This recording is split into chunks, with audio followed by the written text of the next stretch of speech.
Hey guys, tonight we drift way back, before neon lights, before glass pipes, before the word weed even existed. You're standing barefoot in a world where survival depends on what you can gather, and curiosity might just be humanity's oldest habit. Picture the air thick with the scent of burning wood, crackling in a stone circle, and a handful of strange green leaves curling in the heat. The night hums with insects, and somewhere someone sneezes dramatically, the first recorded cough of curiosity. So, before you get comfortable, take a moment to like the video and subscribe, but only if you genuinely enjoy what I do here. Drop a quick comment with your location and local time. I love seeing how far these sleepy adventures travel. Now, dim the lights, maybe turn on a fan for that soft background hum, and let's ease into tonight's journey together. You're sitting beside a campfire somewhere on the Asian steppe, maybe 40,000 years ago. There's no map, no Wi-Fi. Just the stars and the rhythmic breathing of a tribe that hasn't invented written language yet. But they do understand something important. Smoke means transformation. They've seen green leaves dry out, crumble, and catch light. They've watched how animals sometimes get oddly calm after grazing on certain plants. Curiosity doesn't have a word yet, but you feel it. Someone tosses a bundle of wild hemp stalks into the fire. The crackle changes pitch, sharper, oilier. A scent rises, sweet, pungent, alien. You lean in, cough, blink, and for a flicker of a moment, the stars seem to wobble just slightly closer. No gods appear, no visions yet, but maybe, just maybe, the first human brain quietly logs a strange note. Fire does something. Historians still argue whether early humans intentionally inhaled plant smoke for effect, or if it was just happy accident. But ancient burial sites tell subtle stories. Seeds scattered in ritual pits, charred hemp fibers found near primitive pipes carved from bone or stone. One mainstream theory claims that the earliest use of cannabis wasn't about getting high at all, it was about practicality. Hemp was rope, clothing, food, and later medicine. But still, someone, somewhere, looked at that smoke and thought, interesting, you'd fit right in. It's hard to imagine just how empty and quiet those early nights were. No traffic hum, no glowing screens, no playlists, just fire, wind, and maybe the beating of a drum made from stretched animal hide. When you breathe in, the air tastes like raw earth and curiosity. Your eyes sting a bit from the smoke, and your brain, unburdened by modern vocabulary, just drifts. You look at your tribe, some stare at the flames, some hum tuneless songs. One person pokes the fire and laughs for reasons that make no sense. The discovery of cannabis smoke probably wasn't a "Eureka" moment. It was more of a "this feels weird but not bad" moment. In the valleys of ancient Central Asia, what is now Mongolia, Kazakhstan, Western China, archaeologists have found the remains of hemp seeds in clay bowls dating back more than 10,000 years. That's older than the wheel, older than writing. Picture that for a second. Before humans could jot down their grocery list, they were already burning plants and noticing that the air felt different. You walk through a time that doesn't know time yet. Generations pass, and those wild hemp plants become familiar friends. The people start to cultivate them, not for smoke at first, but for their fibers. Hemp becomes one of humanity's first domesticated crops. Its stalks twist into rope, its seeds feed bellies, and its leaves treat rashes and wounds. The plant isn't sacred yet, but it's certainly special. And here's your first quirky tidbit. Archaeologists once found an ancient Chinese burial shroud made entirely of hemp fiber, soft, resilient, still intact after millennia. Imagine getting buried in your favorite hoodie that lasts 5,000 years. Talk about sustainable fashion. By around 4000 BCE in ancient China, hemp was as common as rice. People used it for clothes, paper, and medicine. The ancient text Tizo Qing attributed to Emperor Shen Nung around 2700 BCE lists cannabis as a treatment for everything from malaria to absent-mindedness.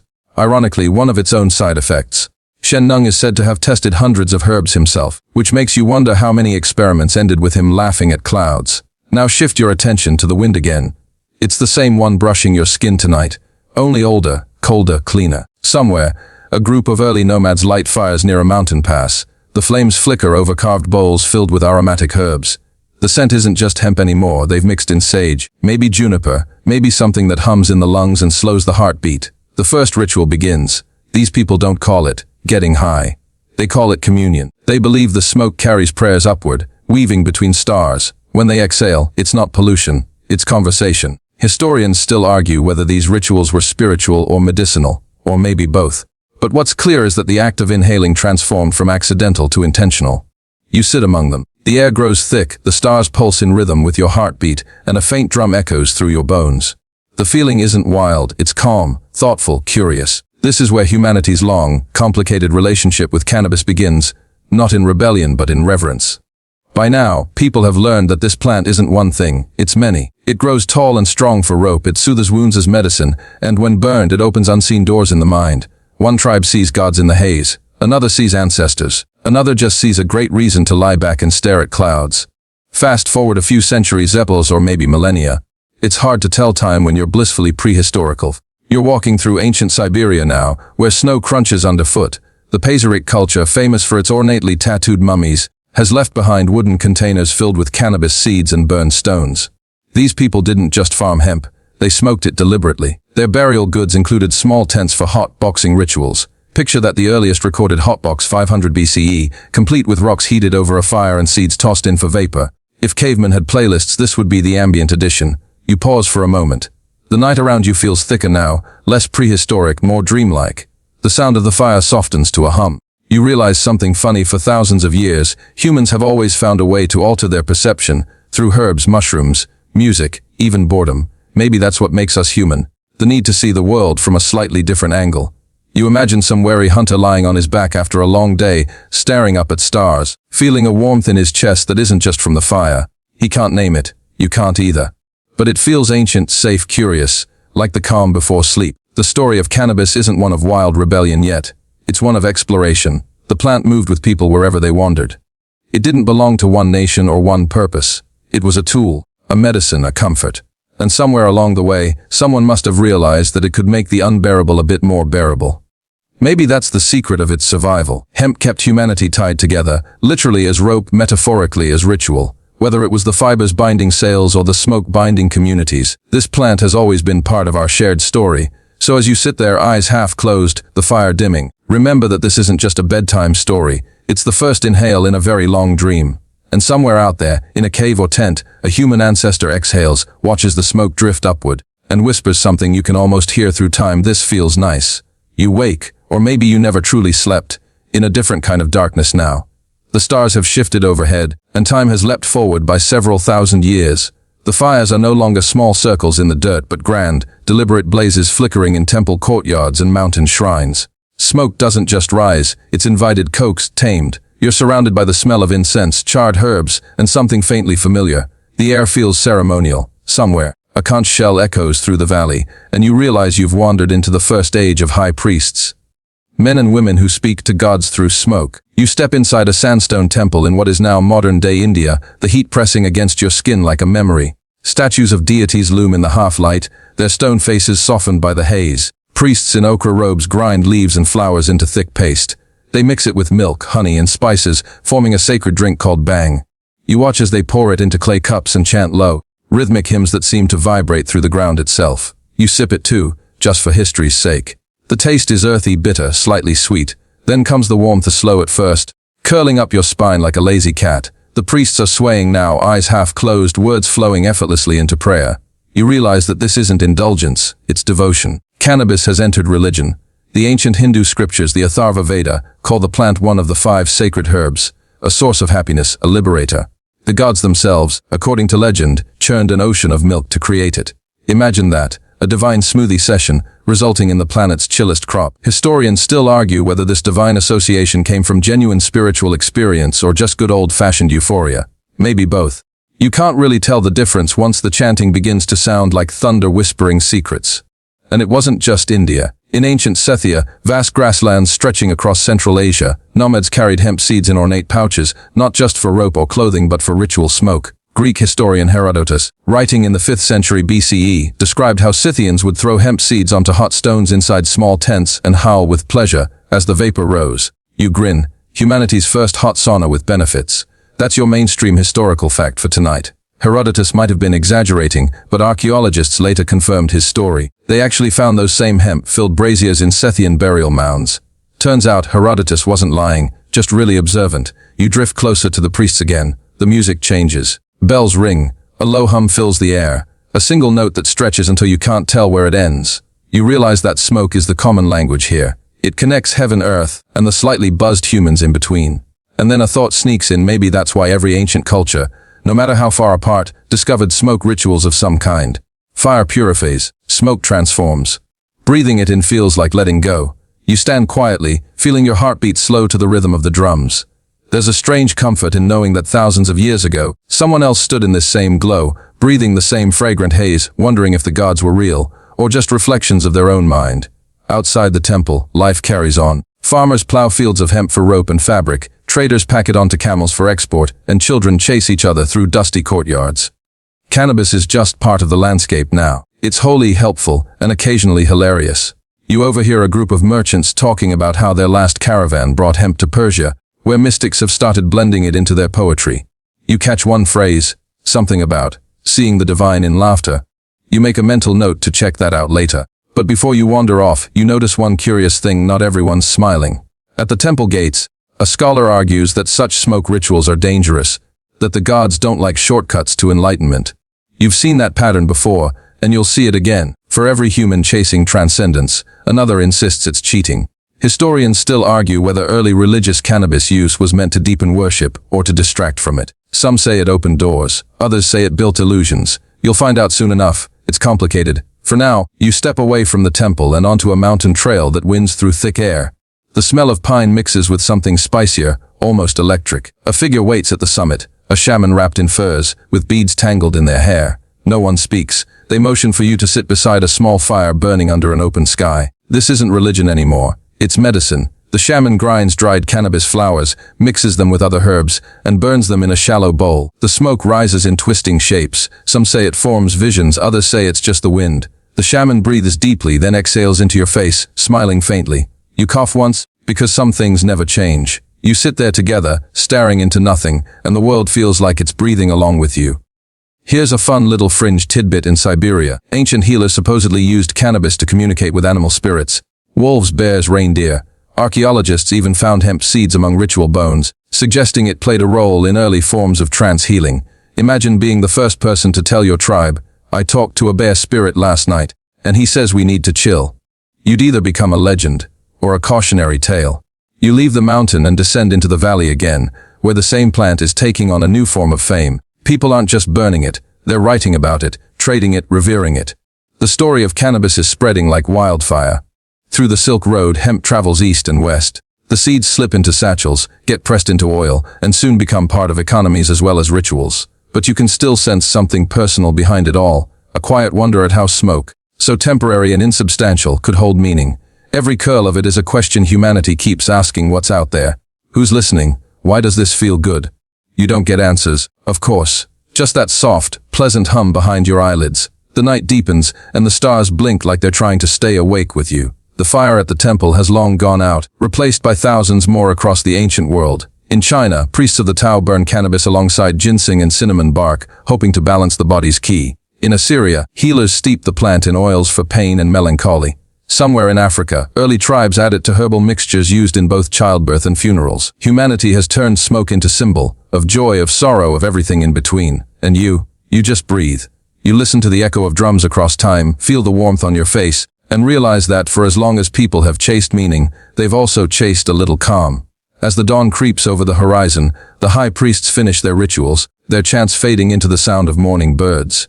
You stretch, yawn, and notice something small but important. The first civilizations may have used cannabis to reach for gods, but what they found instead was themselves. The smoke, the rituals, the prayers. They were all just mirrors showing humanity its own restless need to feel connected, to feel more. You smile at that realization, because in a way that same curiosity, that same ancient spark, still burns in you. And as the sunlight spills through the temple door, catching the last wisp of incense before it vanishes into air, you realize something almost poetic. The first high priests weren't chasing escape, they were chasing presence. Morning breaks somewhere between centuries. The temple bells and mountain drums fade, and when you open your eyes again, the world has shifted. The sacred fires are smaller now, more portable. The people moving through them wear layers of dust and silk. You're standing on the edge of the Silk Road, humanity's first global network. You feel the hum of trade beneath your feet. The air carries the scent of cinnamon, amber, horse sweat, and yes, smoke. Somewhere among the merchants and mystics, cannabis has hitched a ride. The Silk Road isn't one road at all. It's a tangled web of paths stretching from China to the Mediterranean. You follow it the way a dream follows a memory. On your left, a caravan of Bactrian camels lumbers by, bells tinkling with each sway. On your right, a group of traders lounges around a campfire, sharing pipes carved from bone and bamboo. The smoke drifts lazily into the chill air. It's not a ritual this time, it's relaxation, commerce's quiet cousin. They're talking about prices, not prophecies. Silk, spices, gemstones, and hemp. The plant has become an economic traveler, slipping between cultures with all the subtlety of an opportunist who knows they'll be welcomed anywhere. You crouch beside them. One merchant, face creased from years of sun, grins and hands you a pipe. It's primitive but efficient. The stem is cracked bamboo, the bowl a simple clay knot. You take a cautious puff. The taste is earthy, sharper than you expect, but it carries something familiar, that warm, slow exhale that feels like the whole world exhaling with you. Good for the journey, the man says, tapping the pipe's edge. Good for the knees. Good for forgetting the sand. You laugh. He's not wrong. Here's your mainstream fact. Historians know that by around 100 CE, cannabis was already a well-traveled plant. Chinese medical texts praised it for easing pain and inflammation, while Persian physicians used it in tinctures for mood and appetite. Hemp ropes hung on ships in the Red Sea, and its seeds crossed continents tucked in spice jars. And the quirky tidbit: in ancient Central Asia, archaeologists found early prototypes of hookahs. Yes, water pipes. From around the 2nd century BCE, people had figured out not just what to smoke, but how to make it smoother. Civilization, it seems, was moving forward one puff at a time. Historians still argue whether the Silk Road accelerated cannabis culture or just revealed how global it already was. But as you sit by that campfire, listening to stories in 6 different languages, it's clear the smoke doesn't care about borders. Night descends again, painted in indigo and dust.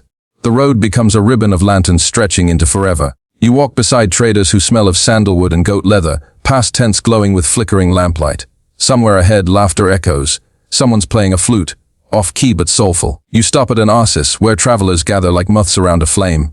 Water ripples quietly nearby. Someone has set up a brazier, and the air hums with familiar fragrance. You watch as a group of Sogdian merchants light small pouches filled with hemp flowers and crushed resin. They breathe deeply, then pass them around with reverence and mischief. One man begins to tell a story. It's about a spirit who hides in the smoke, whispering advice to lost travelers. The crowd leans in, half believing, half entertained. You realize this is where myth and trade meet, where superstition turns into culture, and culture turns into history. You wonder if that spirit is still around somewhere, maybe hovering above your modern couch right now, slightly judging your snack choices. As you travel west along the trade routes, cannabis changes accents. In Persia, it becomes hashish, concentrated and sacred. In China, it stays medical precise. In India, it's both holy and social. You hear new words for the same old comfort: ma, ganja, karas. Each name is a soft syllable of history, passed from tongue to tongue like a secret. One evening, under the desert stars, you meet a traveler from the far west. His robe is frayed, his eyes bright. He's carrying something strange, a glass bottle filled with oil and tiny seeds. He calls it cannabis, a Greek word you'll start hearing more often soon. He's not a priest or a doctor, just a merchant who's realized that humanity has an unspoken craving for the same simple ritual: inhale, exhale, forget for a moment that life is exhausting. You walk together for days, through wind and sand and the faint scent of trade caravans. He tells you stories of how Greek sailors use hemp rope to rig their ships, how their physicians crush the seeds to ease irrities and burns. He jokes that some soldiers even chew them before battle, not because it makes them brave, but because it makes them care less about being scared. Courage by apathy, you say. He grins. Sometimes that's all courage really is. The Silk Road changes you, or maybe it just slows you down enough to notice the changing world. You start seeing hemp everywhere, not as a symbol, not as a sin, just as part of life. It's woven into sails, stitched into robes, smoked at weddings, burned at funerals. It's practical, spiritual, and social all at once. But something else begins to stir curiosity, turning into experimentation. People start mixing cannabis with other herbs, other substances. Cinnamon, opium, frankincense. Some combinations heal, others hallucinate.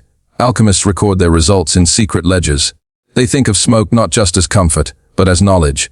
You're sitting with one such alchemist in the city of Samarkand. His tent smells like 1,000 herbs and a few mild regrets. He shows you a bronze bowl stained black from years of use. Smoke, he says, as memory leaving the body. You nod slowly, mostly because it sounds poetic. He laughs softly. You don't believe me. Maybe. You say, I'm just too tired to disagree. The Silk Road narrows into history's bloodstream. Centuries pass like travelers through customs. You see how a simple plant weaves its way into medicine, myth, and trade. But it's not universally loved. Some rulers begin to notice that their citizens, let's say, lack urgency when too much smoke fills the air. Laws emerge, quietly at first. Restrictions, taxes, suspicion. Still, the fires burn. You watch a caravan disappear over the horizon, its trail marked not by footprints but by faint wisps of gray. As you keep walking, the landscape shifts again. The flat plains become sand dunes, then green valleys, then mountains. You realize that this journey isn't about geography. It's about diffusion, the slow spreading of an idea disguised as a plant. Cannabis is no longer just a crop or a ritual tool. it's a companion to human movement, an echo that hums wherever civilization grows tired of itself. You breathe in the cool air and imagine how this story must look from space, tiny fires lighting across continents, each one a whisper of curiosity. At a bustling roadside bazaar, a child sells small bundles of dried leaves wrapped in silk. For headaches, she says. For sleep, you buy one out of habit. She smiles, showing a missing tooth. For dreams too, she adds, and you realize that's not on the label. You carry it with you until the next campfire, then toss a pinch into the flame. The scent curls upward, sharp and nostalgic. You close your eyes and listen to the chatter of merchants blending with the sigh of the wind. Somewhere nearby, laughter bursts. A merchant probably just told the one about the camel who thought it could sing. You smile too, because it's funny, and because you realize that nothing about this moment, this road, this fire, this shared breath of air, is really gone. You can still feel it centuries later. In the same lazy way smoke lingers long after the fire's gone out. And as you stretch out beneath the star-heavy sky, you finally understand the true nature of the Silk Road. It wasn't built for gold or glory or even silk. It was built for stories, for everything that moves between people when they share warmth, food, and something to pass the time. Cannabis, it turns out, wasn't the star of this journey. It was just the perfect excuse to sit down together and breathe. You close your eyes, the fire fading to embers, and let the last trail of smoke drift toward the horizon where new worlds and new histories wait. The night dissolves again, and when you open your eyes, the desert dust has been replaced by golden sand and the shimmer of the Nile. The air is thick with warmth and incense, a perfume of lotus flowers, honey, and smoke. The torches flicker against limestone walls carved with hieroglyphs, and somewhere a scribe mutters about the gods not paying him enough to chisel this many cats. You're in ancient Egypt, land of gods, medicine, and occasional mummification mishaps. The first thing you notice is how clean the air feels, even though it's full of smoke. This isn't the wild, nomadic kind of haze from the Silk Road. It's measured, intentional. A ritual fragrance, crafted by people who believed every scent had meaning.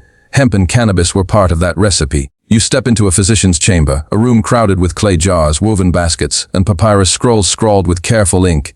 The healer is old, patient, and surprisingly chill for someone who just spent the day embalming a crocodile. He's grinding dried cannabis leaves into powder, mixing it with honey and a bit of palm oil. The result looks suspiciously like something your modern self would find in an overpriced health shop. He offers you a taste on the end of a wooden spoon. It's bitter, sticky, and oddly comforting. For pain, he says. For the mind, you nod. The Egyptians, it turns out, used cannabis for inflammation, menstrual cramps, and even glaucoma like eye conditions. One ancient papyrus, known as the Ebers Papyrus, mentions it as a remedy to cool the womb and quiet the gods inside. So which is either poetic or deeply concerning, depending on context. You take another bite just to be polite. The healer raises an eyebrow. Careful, he warns, too much and you'll think the moon's a cat. You make a mental note. Moderation existed long before hangovers. Outside, the city hums. You follow the crowd through narrow alleyways lined with stalls selling bread, wine, papyrus scrolls, and tiny amulets shaped like scarabs. The scent of burning herbs drifts through the air, frankincense, myrrh, and something faintly greener. Hemp smoke curls lazily from temple altars, used not just for ceremony but for scenting the air against disease. Here's your mainstream historical fact. Cannabis pollen has been found on several Egyptian mummies, including Ramses Sitsibu. Some scholars believe it was used in the embalming process or as part of burial offerings. The logic: if it relaxed the living, it might soothe the dead on their long journey through the afterlife. And the quirky tidbit: there's an old Egyptian myth that the sun god Ra occasionally descended to earth disguised as a plant, one said to calm both gods and mortals. Whether that plant was cannabis is anyone's guess, but given Ra's fondness for naps in his golden boat, it tracks.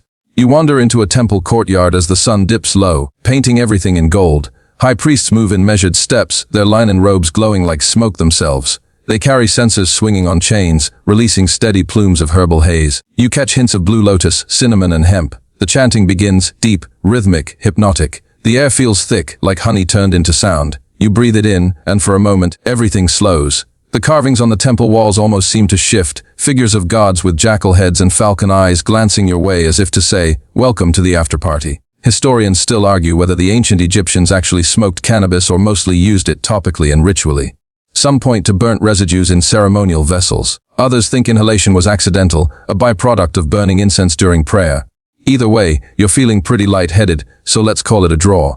As the ceremony continues, you notice something oddly familiar. One priest sets a clay pot over a small fire, dropping herbs inside until the air fills with fragrant vapor. Another priest bends over, covering the pot with a linen cloth and inhaling through it. The gesture is so smooth, so casual, that you almost laugh. It's the ancient Egyptian equivalent of a vape pen. They just called it faith. The evening cools, and you wander down to the riverbank. The moon hangs low, shimmering on the Nile like molten silver. Fishermen hum lullabies while their nets drift lazily. Somewhere nearby, a group of young scribes share a jar of fermented date wine, swapping jokes about hieroglyphs no one can read sober. You sit with them, half listening, half floating. One of them passes around a small bowl of burning herbs. For clarity, he says, grinning. Or maybe confusion. I forget which. You take a breath, and the taste is sweet, ancient, grounding. The conversation turns philosophical, as it always does when smoke and moonlight mix. Do you think the gods sleep? One scribe asks. Only when we stop praying, another replies. You nod wisely, though you're mostly thinking about bread. Time drifts like the river. You find yourself wandering into a tomb under construction. The walls are covered with bright paintings, workers harvesting, dancing, celebrating. You spot a scene where a woman grinds herbs beside a jar labeled with a symbol that scholars later interpret as hemp. It's there among depictions of medicine and offerings. A quiet acknowledgement that this plant was as essential to daily life as grain or wine. In the corner, a worker leans against a pillar, wiping sweat from his brow. You knew, he asks, handing you a small cloth-wrapped bundle. Inside are dried leaves. Would chew this when the dust gets in our lungs. You take one leaf, press it to your lips. The taste is sharp, bitter, cleansing. Does it help? You ask. He shrugs. Helps me care less about helping. Outside, the sky turns violet. The pyramids loom against the horizon, their tips glowing in the last light. The air buzzes with life, music, laughter, murmured prayers. You realize that in this civilization of gods and geometry, cannabis is both ordinary and mystical. It's woven into medicine, mummification, and maybe even midnight musings. And for a brief moment, you imagine what it would be like to walk through this world without the weight of history. Just a tired laborer, taking comfort in a puff of sacred smoke after a long day of hauling limestone under the sun. As the stars reappear, you climb a small dune overlooking the city. Fires dot the landscape like constellations. You can hear faint laughter from the marketplace and the soft hum of priests still chanting somewhere in the distance. You lie back, the sand still warm beneath you, and trace the smoke curling upward toward the stars. You think about how this same plant, born in wild Asian soil, has already crossed deserts, rivers, and mountains. It's been prayer, medicine, rope, relief. It's been misunderstood and revered in equal measure. The Egyptians didn't see it as rebellion. They saw it as balance, a bridge between body and spirit, life and afterlife. And as your eyelids grow heavy, the desert breeze whispering through your hair, you understand something subtle but true. For all their talk of gods, what ancient people really worshipped was comfort, the feeling of calm after chaos, the moment of stillness after toil, the small mercy of breath after too much living. You exhale, and the smoke, whether real or imagined, drifts upward, joining countless others across time. You wake to the sound of wind, but it's not desert wind this time. It's cooler, softer, carrying the smell of olive trees and distant salt water. You're somewhere between the marble columns of a Greek symposium, where the air buzzes with philosophy, debate, and a faint trace of something burning that definitely isn't incense. The Greeks were famous for thinking about everything: life, death, love, geometry, and whether anyone actually knew anything at all. But one thing they rarely mentioned outright was cannabis. That's not because they didn't know it. It's because they used it so naturally, it wasn't worth arguing about. You wander through the agora, past stalls selling scrolls, olives, and amphorae of wine. A merchant waves you over, pointing proudly to a small jar labeled Ella Rindal. He tells you it's for irakas, for wounds, for calming the mind. You buy some, mostly because it comes with free bread. As you stroll, you pass a group of young philosophers sitting under a fig tree, arguing about whether pleasure is the meaning of life or just a distraction from truth. One of them takes a long draw from a hollow reed pipe filled with crushed leaves. The others pretend not to notice, intellectually of course. Does it help? You ask. He exhales slowly, watching the smoke twist toward the sunlight. It helps me care less about the argument, he says, which might be enlightenment. You laugh softly, and he gestures for you to sit. We'll call it nepenthe sometimes, he adds. A plant that erases sorrow. You recognize the word from Homer's Odyssey, that mythical drug Helen of Troy supposedly used to make people forget pain. Some historians think nepenthe could have been cannabis or something very similar. After all, the ancient Greeks weren't strangers to experimenting with what the earth offered, from opium to wine to inspiration vapor. The sun slides across the white marble courtyard. Philosophers debate, artists sculpt, musicians pluck lyres that sound like dreams caught in strings, and every now and then, a faint curl of greenish smoke drifts between them, barely noticeable, like a secret everyone shares but no one names. You wander toward the temple of Asclepius, the god of healing. Inside, priests grind herbs into salves, chanting softly. One mixes a paste of crushed cannabis seeds, honey, and olive oil. He applies it to a patient's swollen knee with the same reverence a modern doctor reserves for surgery. The plant brings harmony to the humors. The priest explains, when fire and water within you quarrel, this soothes them. A balance. That same ancient theme again. You realize that in nearly every civilization you've seen, cannabis wasn't rebellion, it was restoration. Not escape, but ease. Outside the temple you pass a group of soldiers resting after training. One wraps his ankle with a strip of cloth soaked in hemp extract. Another chews on roasted seeds. Hemp was a soldier's ally, its fibers in their ropes, its oils in their medicine, its seeds in their rations. You sit with them for a while, the conversation slow, steady, almost meditative. One man tells you that when his friend was wounded in battle, the healer burned hemp and wine together, letting him breathe in the smoke to calm the pain. It smelled awful, he says, but he stopped screaming. Pain soothed by smoke. Comfort, disguised as ritual. The story keeps repeating across centuries, only the accents change. As the day fades, you find yourself at a symposium, a sort of ancient Greek dinner party where the wine flows freely and the conversation even more so. The host reclines on a couch, laughing at his own jokes, while servants refill cups and pass around small clay bowls filled with aromatic herbs. One guest recites poetry about love, another about loss, a third about how society is collapsing because young people don't respect geometry anymore. You sip your wine, watch the smoke rise, and realize how timeless that complaint is. A philosopher turns to you. Tell me, traveler, he asks, what is the purpose of pleasure? You hesitate. Then, with as much gravitas as possible, you say, to make history slightly less boring. He nods solemnly. You must be from Sparta. Later, when most of the guests have fallen asleep or drifted into deep conversation with the ceiling, you step outside. The night air is soft, the Aegean Sea murmuring in the distance. You can still hear faint laughter, the clink of cups, the echo of an argument that will likely outlive everyone involved. Somewhere nearby, an old herbalist lights a small clay lamp and drops a few crushed leaves into the flame. For the gods. She says when you approach, hunt for anyone who needs to forget the gods for a while.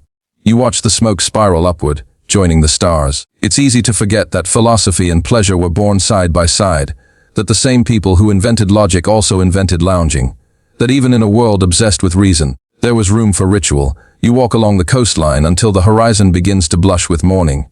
Fishermen are already awake, mending their nets of hemp twine. You run your fingers along the rough fiber, realizing that the plant's legacy here isn't just medicinal or mystical. It's material. Hemp ropes, hemp sails, hemp linen. It literally held Greek civilization together.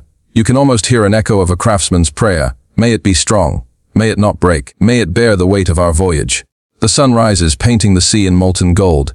You sit on a rock watching waves roll in and think about how the same plant that soothed wounds and sparked poetry also kept ships afloat and armies supplied. It's humble, practical, and yet quietly transcendent. And as the wind carries the last traces of smoke out to sea, you sense that the journey isn't over. The plant will travel further, west-east, across continents and centuries, changing shape, purpose, and reputation with every civilization it touches. But for now, in the stillness of dawn, history feels like exhalation, calm, complete. You close your eyes, breathing in the salt and sage of the ancient world, and the dream shifts again. Toward the empire that came next, the one built on marble roads and military order, where hemp would find new meaning in the hands of soldiers, sailors, and senators. Rome awaits. You wake to the rhythmic clatter of sandals on stone, the low hum of a city too organized for its own good. The air smells like olive oil, metal, and ambition. Rome at its height, where everything has a purpose, even pleasure. You step out onto a bustling street, sunlight flashing off bronze helmets and polished marble. Laundry flaps between tenement windows. Someone shouts about garum sauce. Someone else sells scrolls full of laws that no one will ever read. You can feel the pulse of an empire trying to hold itself together. And somewhere in that vast machinery of order, hemp and its hazy cousin still weave their quiet influence. A merchant waves you over to a stall overflowing with coarse fabric. From Egypt, he says proudly, running his hands along a bolt of hemp cloth, stronger than linen, lighter than wool. You can see soldiers buying it to wrap their gear, sailors haggling over rope length. Rome was built on conquest, but conquest needs cordage, and cordage means hemp. You follow one of the sailors down to the harbor, where ships sway like sleeping beasts tethered to the docks. The smell of tar, salt, and resin fills your nose. Men haul massive coils of hemp rope thicker than your arm, each one essential to keeping the empire's heart beating. Without hemp, there'd be no sails, no trade, no empire at all. You run your fingers along a strand. It's rough but resilient, the kind of strength that doesn't need glory to prove itself. Never snaps, the sailor says proudly. Unless you anger Neptune. You nod solemnly. You'll remember that next time you're at sea and have a personal disagreement with a god. Farther inland, a Roman physician named Scribonius Largus sits at his writing table, grinding a greenish paste with a pestle. He mixes crushed cannabis seeds with wine and vinegar, noting in tidy Latin that it relieves ear itches and inflamed joints. His notes, centuries later, will baffle scholars who assumed the Romans were too dignified for herbal experimentation. But the truth, they used what worked. Roman medicine was a strange hybrid of science and superstition, of scalpels and prayers. Cannabis slipped quietly into that world, part of a doctor's toolkit, not a philosopher's debate. Soldiers rubbed it on bruises, mothers used it to calm labor pains. No one called it rebellion or recreation. It was just useful. Later that afternoon, you follow a legion marching out of the city. The soldiers move like a machine, shields clanking, spears gleaming, their faces sunburned and tired. One of them, a veteran with a crooked nose, carries a small pouch at his belt. "What's that?" you ask. "Seeds," he replies. "For the next camp, you plant them where you stay. Rope, oil, food, whatever you need." The plant doesn't care who wins the war. There's a strange peace in that thought. Empires rise and fall, but hemp keeps growing. Historians still argue whether Roman soldiers actually spread cannabis intentionally or whether the seeds simply hitched rides in supply sacks. Either way, the plant followed the legions, rooting itself in Europe's soil like a quiet conqueror. Night falls. You're back in the city, this time at a public bathhouse. The air is heavy with steam, laughter, and the faint herbal smell of the oils slaves rub onto senators' backs. A man beside you dips his fingers into a small jar of greenish ointment and smears it onto his shoulders. "For the aches," he murmurs. "And for forgetting the Senate." You grin. The more things change, the more people still need a little help unwinding from politics.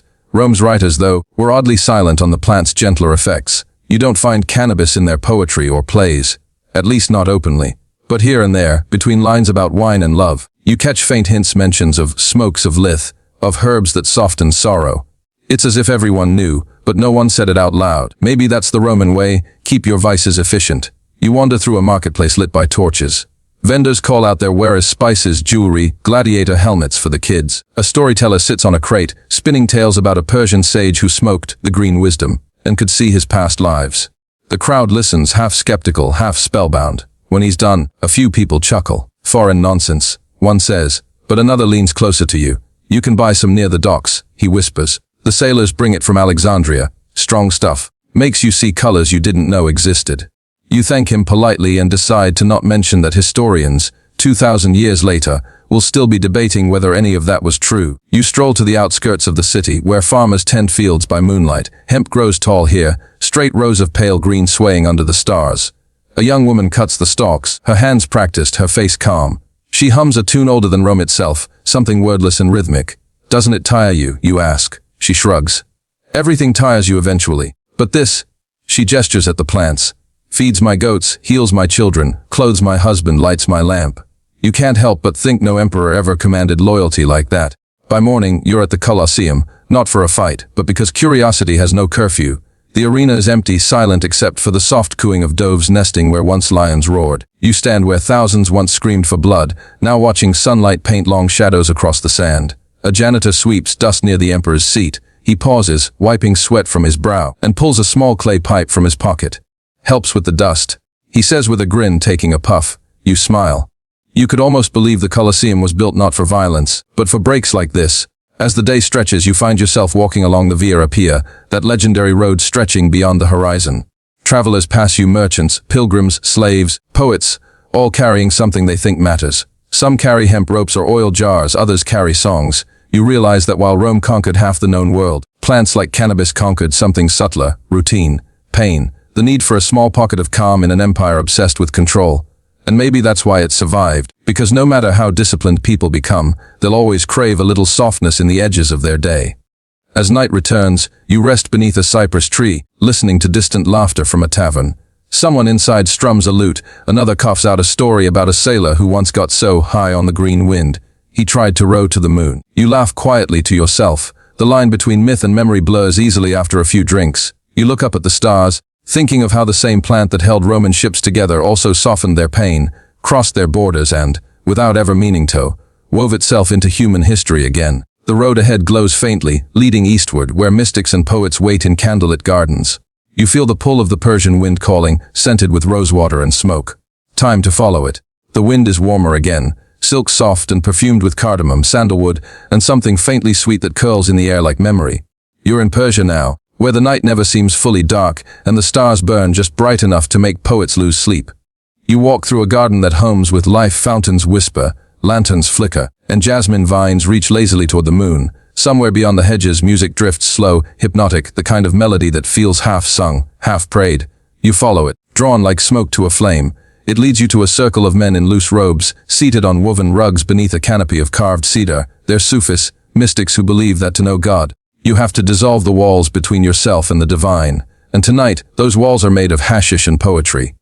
One of them, with a beard like spun silver and eyes that sparkle with mischief, gestures for you to join. You look like you've walked through time, he says softly. Something like that, you reply. He smiles. Then you've earned rest, and perhaps revelation. He passes you a small clay cup filled with a dark, honeyed paste, hashish mixed with dates and spices. The scent alone is dizzying. You hesitate. He laughs gently. Don't worry, he says, you won't see demons. Only yourself. That is worse. Sometimes, you taste it, earthy, sweet, and oddly familiar, like ancient incense melted into sugar. As the paste warms in your mouth, the sounds around you begin to blur. The rhythm of drums slows to a heartbeat. The flicker of lanterns stretches into ribbons of light. The Sufis begin to chant, their voices layering into a single, endless note that feels both human and cosmic. You don't know if minutes or hours pass. Historians still argue. The silver, bearded man murmurs between chants, whether we use the plant to reach God or whether God uses it to reach us. That thought lingers like smoke. You drift through the centuries of Persian history without moving. Caravan trails stretch like veins across the desert. Merchants load hemp fiber into sacks bound for India, China, Byzantium. Somewhere along those routes, seeds scatter, taking root wherever a tired traveler stopped to breathe. In the cities, hashish finds its way into tea houses, palaces, and prisons alike. One chronicler, Al-Makrizi, though he'll be born far to the west, will one day write of the herbage of laughter, spreading among mystics and misfits. Another writer, centuries later, will claim that entire poetry movements were born under its slow, thoughtful haze. You can almost see its scholars sitting cross-legged in smoky rooms, reciting verses that sound like dreams transcribed. One poet recites softly, I sought God and found only myself. I sought myself and found only God. You close your eyes, feeling the words settle into you like dust on silk. There's a reason Persian mysticism feels eternal. It's not about escape, it's about merging. The hashish doesn't erase the world. It magnifies it, makes it shimmer. Of course, not everyone approves. The same empire that tolerates love poetry and miniature painting has less patience for altered states. Officials ban hashish, burn stashes, imprison poets. But like every empire before it, enforcement proves temporary. You can't outlaw introspection. You wake later reclining under a canopy of stars. The old mystic sits beside you, still humming softly. Did you see anything? He asks. You shrug. Just patterns, light. A feeling that everything is breathing. He smiles. Then you saw enough. He plucks a hemp seed from a small pouch, rolls it between his fingers and plants it in the sand. One seed for wisdom, he says. One for forgetfulness. You never know which you'll get. You wonder how many seeds like that have been planted over the centuries, on purpose or by accident, until the plant became almost immortal. By morning, the city of Isfahan glitters in the distance like a mirage. You wander through its markets, dazzled by tiles so blue they look like frozen sky. A merchant sells scented oils, claiming one has the calming spirit of the green leaf. Another sells paper made of hemp, smooth and sturdy. You buy a small book bound in that same fiber. The merchant smiles. It will last longer than your stories, he says. You hope he's wrong, but he's probably not. In a corner tea house, men sit in silence, sipping strong brew from tiny cups. The smell of roasted nuts and faint smoke mingles in the air. Someone passes around a small hookah, whispering that it's for conversation. You take a cautious puff. It's milder than you expect, but it lingers, softening every edge around you. Outside, a muezzin calls the faithful to prayer, his voice long and mournful, echoing over rooftops. Inside, no one moves, but everyone listens. You realize that for the Persians, intoxication was never just physical. It was language, a way of describing awe. The same word, mast, means both drunk and enraptured by God. You sip your tea and think, maybe the line between devotion and indulgence has always been thinner than anyone admits. As evening falls, you climb a narrow stairway to a rooftop garden. From up here, the city hums below like a giant instrument. Lanterns flicker. Somewhere laughter rises. You sit beside a young scholar who's sketching in his notebook. I'm trying to draw what the mind feels like, he says, frowning at his page. But it keeps changing shape. He shows you a pattern of swirling lines, endless and symmetrical. It looks like both smoke and thought. You tell him it's beautiful. He sighs. Maybe one day, someone will understand that we weren't just high. We were trying to touch infinity. You linger until dawn paints the rooftops in rose gold. The call to prayer returns, soft and familiar. You watch people below washing their faces, opening their shops, feeding birds. The mystic's chants fade into memory, replaced by the quiet rhythm of daily life. Somewhere beneath all that routine, A few seeds still sprout in hidden courtyards in forgotten gardens. Their roots reach deep, their leaves drink light. The empire might forget, but the plant doesn't. And as the wind shifts eastward, carrying dust and whispers toward the steps you follow, drawn toward new riders, new stories, and new fires. You can already hear the faint thunder of hooves. The Mongols are coming. The earth trembles under your feet long before you see them. A distant rumble builds like an approaching storm, hoofbeats pounding against the frozen soil of the Central Asian steppe. You pull your cloak tighter as the wind whips sharp and cold, carrying the smell of smoke, sweat, and horsehair. Somewhere on that endless horizon the Mongols are moving. The steppe stretches in every direction, an ocean of grass, vast and silent except for the sound of wind brushing through the reeds. It feels ancient, older than memory itself. You spot figures appearing through the haze, one by one riders on sturdy horses, their fur cloaks fluttering, their eyes hidden beneath fur-lined hoods. The Mongol army, a storm made of men. And yet, even here, among warriors and conquerors, you catch the faint, unmistakable scent of burning herbs. You follow them to their camp. Tents made of felt and hide circle the fire, smoke curling lazily into the frigid air. Horses graze nearby and children chase each other between saddles and spears. At the center, a great iron cauldron simmers with a stew that smells suspiciously like mutton and mystery. A young soldier squats near the flames, tossing dried leaves into a small pipe carved from bone. He offers it to you without a word. You take it, because refusing a Mongol is historically unwise. The smoke hits your lungs with a strange warmth, sharp, earthy, but not unpleasant. He grins. Good, yes. You nod, coughing. Strong. He laughs. We call it shono door, spirit grass. Keeps the wind from freezing your soul. You're fairly certain that's poetic marketing. But after a few moments, your fingertips stop feeling so cold, and the stars above seem to shimmer a little more intensely than before. Historians still argue whether the Mongols really used cannabis recreationally or simply burned it as part of shamanic rituals. But here, in the flickering firelight, you can see how easily the line between ritual and relief might blur. A shaman sits near the edge of the fire, face painted in soot and ash. He sways gently, chanting in a low voice. The air thickens with incense, herbs, and smoke that smells faintly like pine needles and spice. You listen as he speaks to unseen spirits, asking for victory, health, safe passage through the mountains. Then, without warning, he bursts into laughter, loud, joyful, contagious. The soldiers laugh too, the tension breaking like frost under sunlight. For a people who live and die by war, moments of laughter are sacred. Maybe that's the plant's true gift. Not just peace, but pause. You wander through the camp, noting how practical the Mongols are. Everything they own fits on a horse. Every tent can be packed within an hour. Yet they carry small pouches of seeds, carefully wrapped in leather. A woman tending to a wounded warrior grinds the seeds into oil and rubs it onto his shoulder. It stops the swelling, she explains, and keeps him quiet. Hemp oil as medicine, nothing new. But on this endless, brutal frontier, it's a small miracle. Nearby, another woman spins hemp fibers into thread. Her hands move quickly, twisting, pulling, knotting. The fibers gleam like pale gold in the firelight. Those threads will become ropes, bowstrings, reins. The same plant that eases pain also gives strength, body and spirit both. You realize that in Mongol hands, hemp wasn't luxury or rebellion. It was survival. Later, under the pale light of a full moon, you ride with a scouting party. The cold cuts through every layer of your clothing. Your horse snorts, its breath clouding the air. The men ahead of you hum softly, rhythmic like a chant or a lullaby. One pulls a small pouch from his tunic, sprinkles something onto glowing embers in a tiny clay bowl strapped to his saddle. The scent drifts back toward you, earthy and sweet. For courage, he calls over his shoulder. And for luck, you smile. In an empire that will soon stretch from China to Hungary, luck probably deserves an offering or two. The next morning, you ride into Karakorum, the Mongol capital, a city that looks both ancient and temporary. Wooden palaces rise beside felt tents, traders from every corner of the known world crowd its streets. Silk from China, spices from India, silver from Persia, and tucked between it all, bundles of hemp and hashish, traded quietly by merchants who know their worth. You pause near one such stall. A merchant from Bukhara offers you a handful of pressed resin.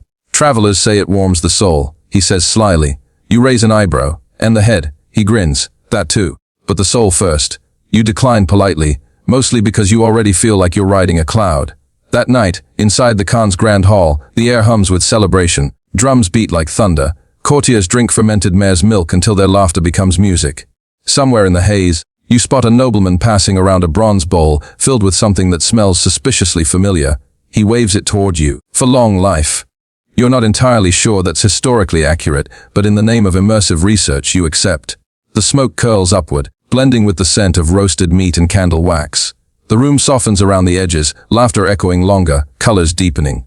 You realize you're in the very heart of an empire built on chaos, yet somehow, just for this moment. It feels peaceful. Maybe that's the secret, even conquerors need calm. Outside the city, dawn breaks over the steppe. You walk alone, frost crunching under your boots. The wind is cold again, sharp and endless. But you feel steady, strangely serene. You pass a group of young boys planting seeds in a patch of earth near a stream. For the horses, one explains. It makes their coats shine. You nod, smiling. The same plant that fuels rituals and relieves pain now serves as simple livestock feed. No empire is too mighty for humble users. You pause on a ridge, looking out at the horizon. Thousands of miles of land connected not by borders but by stories. The Mongols carried the seeds of cultures wherever they went, and cannabis traveled with them, woven into the invisible tapestry of human migration. You can almost trace its route in your mind. From the steppes into Russia, into Eastern Europe, down to the Middle East again. Each stop a new adaptation.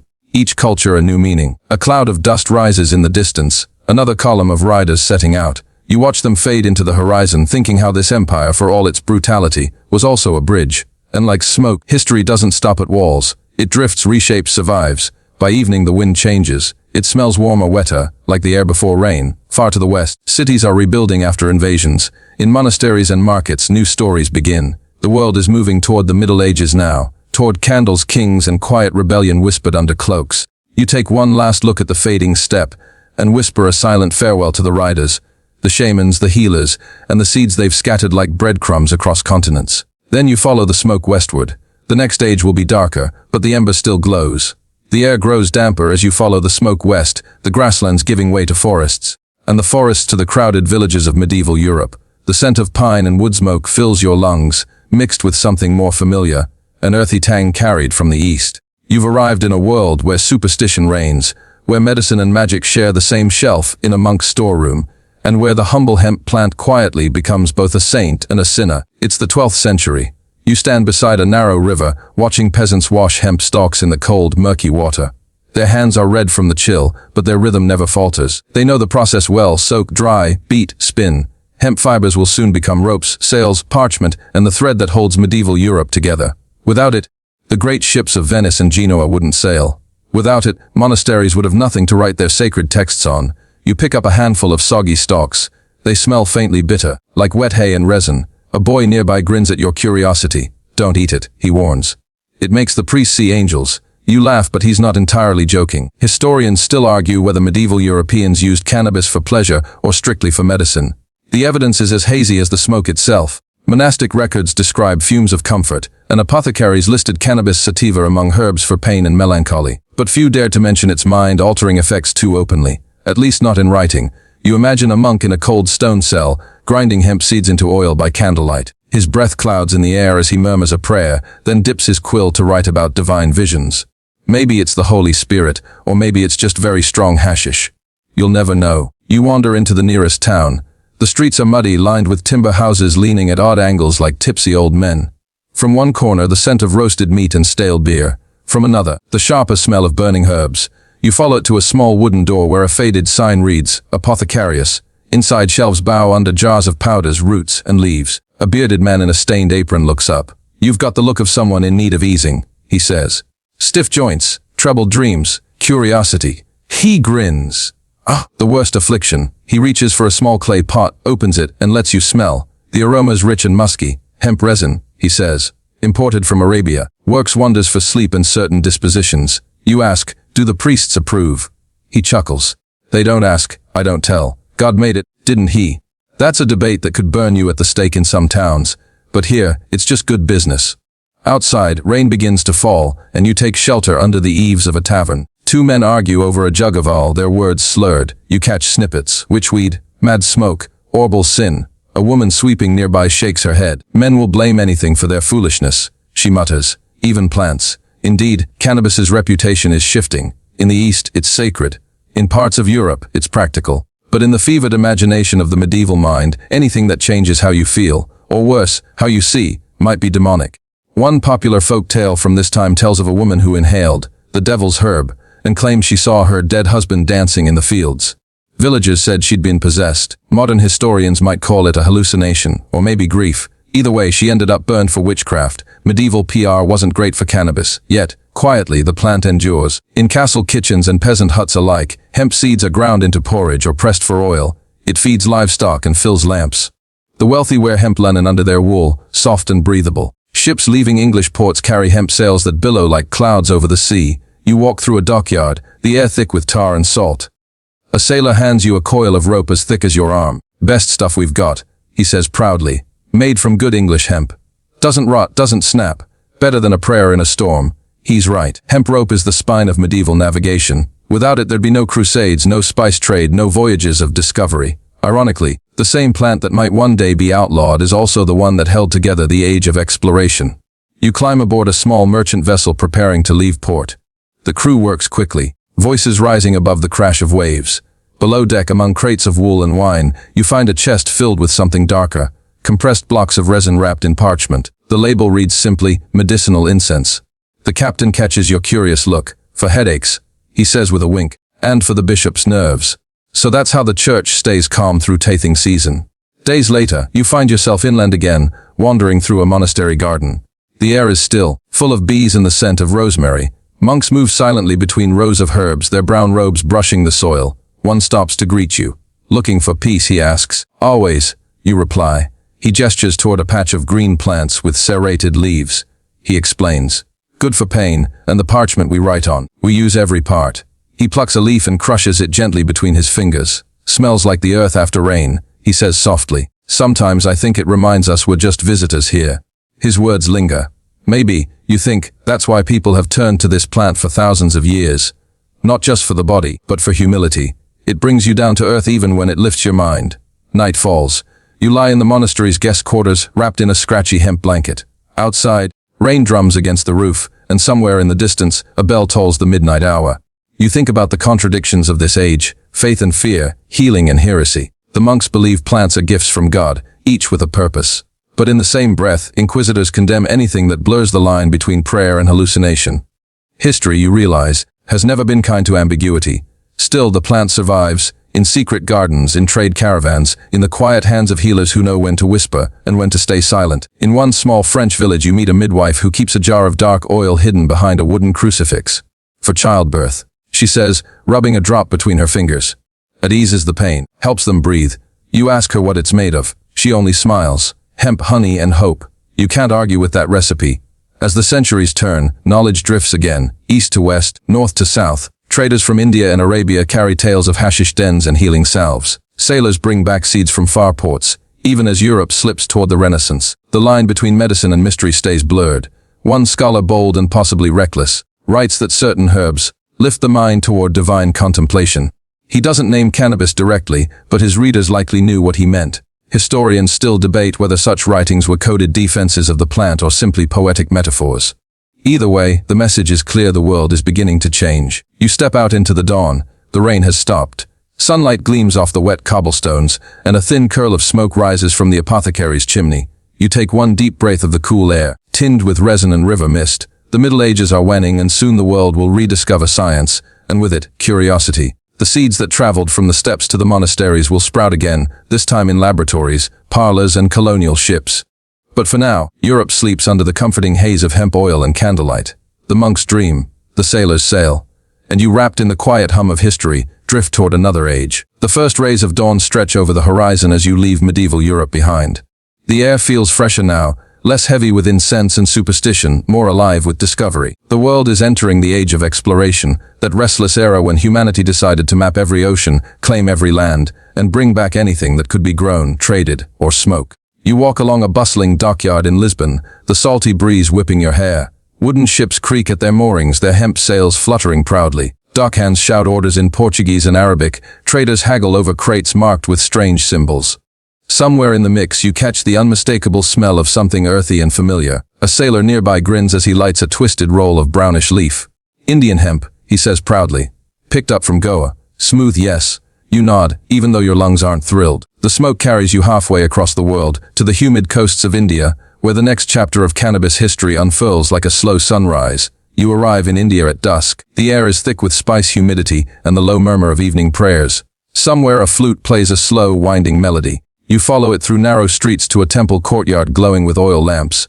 Inside, devotees sit cross-legged, passing around small clay cups filled with greenish liquid. You catch the faint scent, sweet, milky, and unmistakably herbal. "Pang," says a priest offering you a cup.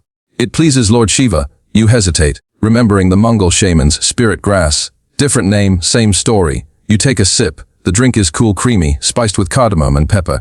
Within minutes, the world softens, and you feels bloom brighter, and you feel a calm that hums rather than rests. The priest smiles knowingly. You see, he says, it opens the door between breath and silence. Here, cannabis isn't rebellion, it's devotion. In India, bhang has been part of religious life for millennia. Ancient texts like the Atharva Veda describe it as one of the 5 sacred plants, a gift from the gods themselves. According to legend, Shiva discovered its soothing power while wandering in the heat, weary and frustrated. He rested under a hemp plant, ate its leaves, and found peace. Ever since, his followers have honored him with bhang, especially during festivals like Holi. Tonight, you witness one. The streets explode with color. Red, yellow, green powder flying through the air like fireworks. Laughter fills every corner. Someone smears your cheek with bright blue pigment, another hands you a cup of bhang lassi. For a brief, dizzying moment, it feels like the whole world is painted in joy. Historians still argue whether India influenced global cannabis culture more through trade or through philosophy. After all, the Portuguese, Dutch, and British would soon carry its seeds to Africa and the Caribbean. But what they couldn't pack into crates was the spiritual side. The sense that this plant connects heaven and earth, the divine and the human. You watch as the priests chant and the crowd sways in rhythm. Smoke rises, not just from incense but from small chillums passed between weathered fingers. Each puff feels like an offering. In Europe, smoke was suspicion. Here it's prayer. A few weeks later, you find yourself traveling north into the mountains of Kashmir. The air grows thin and clean, scented with pine and snow. You stop in a small village where farmers dry cannabis stalks on rooftops. The plants shimmer pale green and gold in the sunlight. One farmer offers you a sticky lump of resin wrapped in cloth. Charas, he says, best in the world. You roll it gently between your fingers, it's soft, fragrant, alive. He shows you how to smoke it properly, slowly, respectfully, through a long clay pipe. The taste is earthy and warm, and as you exhale, the Himalayas seem to breathe with you. He laughs softly. It's not a drug, he says. It's a teacher. You nod, half lost in the clouds. In that moment, you understand why this place became a pilgrimage for both saints and wanderers. Weeks pass. You travel further east, through jungles buzzing with life, into the golden temples of Southeast Asia. Here too, cannabis grows easily, by rivers, beside rice fields, even outside monastery walls. It's brewed into tea mixed with betel, smoked in tiny pipes no bigger than a thumb. In Thailand, old healers use it to ease pain and induce sleep. In Burma, it's used in massage oils. Everywhere you go, the plant takes on the shape of its people, gentle, useful, unassuming. One night you sit by a river, the air thick with fireflies. A fisherman beside you hums an old song as he smokes from a bamboo pipe. You ask him what it's for. He shrugs. It keeps the spirits away, he says. Then he grins. Or maybe it just makes me forget them. But the world beyond Asia is stirring again. Ships leave Indian ports heavy with spice, sugar and, hidden among them, hemp seeds. Some are bound for Africa, others for the New World. What began as ritual is now commodity. On a Dutch vessel, you watch sailors mend sails made of Indian hemp. The captain explains that it lasts longer than any European fiber.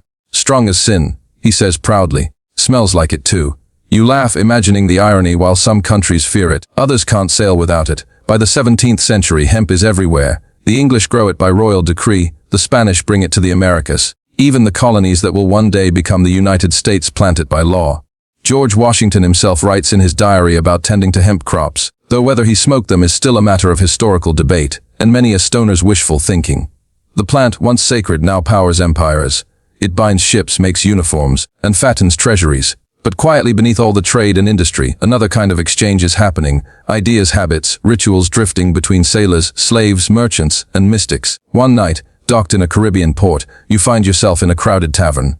The air is thick with rum, laughter, and music that makes your bones sway without permission. A man at the next table rolls a small cigar with unusual herbs inside. He offers it to you. From Africa, he says proudly. Good for body, good for mind. You inhale deeply. The flavor is different. Spicy, full, ancient. He tells you it came with the enslaved people who remembered its use from home. Even in bondage, they carried fragments of healing, fragments of freedom. You exhale slowly, watching the smoke twist like ghosts in the lamplight. Maybe that's the real story here, not power or conquest, but resilience. A plant that refuses to die, and a people who refuse to forget. Back on deck, you look out over the dark ocean. The moon hangs heavy, the waves whispering secrets below. Somewhere in the hold, hemp ropes creak against the mast. You realize this journey isn't just about trade, it's about transmission.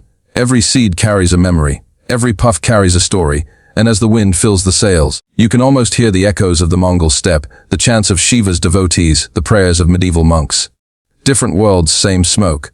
You lie back against the deck, letting the stars drift overhead. The ship rocks gently, and the faint scent of burning resin lingers in the air. You close your eyes and think of how this single plant has traveled further than most kings, survived more bands than heretics, and connected more hearts than empires. Tomorrow, you'll reach new shores, the Americas, where hemp will build ships, weave ropes, and eventually start revolutions. But tonight, the sea hums softly beneath you, and the air tastes faintly of something eternal. You exhale one last time, and the smoke fades into the horizon, where dawn is already waiting. The ocean's hum fades into birdsong as your ship anchors along a rugged coastline. The year is somewhere around 1610, and the New World stretches before you, a vast expanse of forests, rivers, and unbroken sky.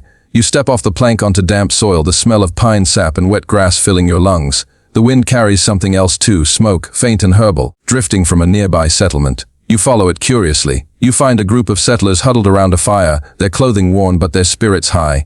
One man, red-bearded and cheerful, waves you over. "Come warm yourself," he says. "We're celebrating a good harvest." You glance around. Crates of hemp stalks lie stacked nearby, drying under the sun. Turns out, this isn't just any crop, it's government mandated. The Virginia Company requires colonists to grow hemp for rope, canvas, and ship rigging. Without it, the empire's navy would crumble. You pick up a stalk and roll it between your fingers. It's tough, fibrous, stubborn, just like the people growing it. One woman, sleeves rolled up, laughs as she beats the stalks with a wooden mallet.